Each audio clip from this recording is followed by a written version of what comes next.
In April 2021, nearly 4 million Americans quit their jobs, which is the highest monthly number ever recorded by the Bureau of Labor Statistics. So organizations are thinking quite a bit about retention, whilst on the other side, it's culture that's occupying the minds of the employees that companies are trying to retain and also recruit. In a recent study, nearly 2/3 of employees listed corporate culture as among the most important reasons they stay with their current employer or start looking for another job. Another study found that culture is the single best predictor of employee satisfaction, ahead of compensation and work-life balance. Last month, the MIT Sloan Review came out with an analysis of corporate culture. They carried out research with Glassdoor and they analyzed 1.4 million employee reviews. The results may be surprising for some.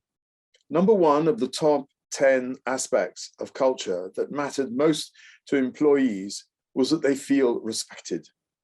This was rated nearly 18 times more important as the typical feature in predicting a company's overall culture rating, and almost twice as important as the second most predictive factor, which was having supportive leaders.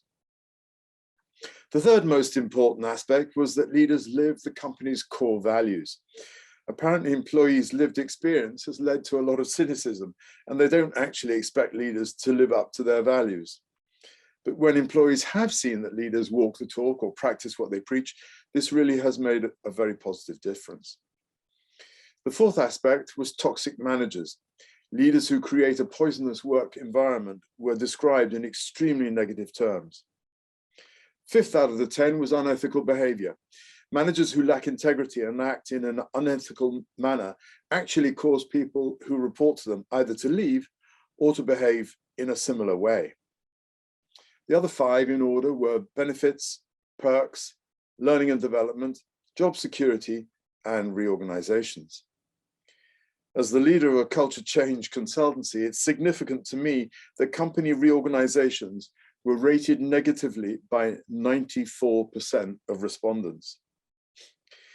This is a time, as the pandemic progresses, for leaders to reflect sincerely on the kind of culture they are creating, how they would like it to be, and what the gap is between the two. And that's where we in Serenity and Leadership do a lot of our work, bridging that gap. The Great Resignation, as it's been christened, has originated from the greater sense that many employees now feel as they seek what works for them more than perhaps ever before. So let's really work to create positive, respectful, ethical cultures. That's my thought for the week this week. My name's Thom Dennis, and I'm the CEO of Serenity and Leadership. I'll see you next week.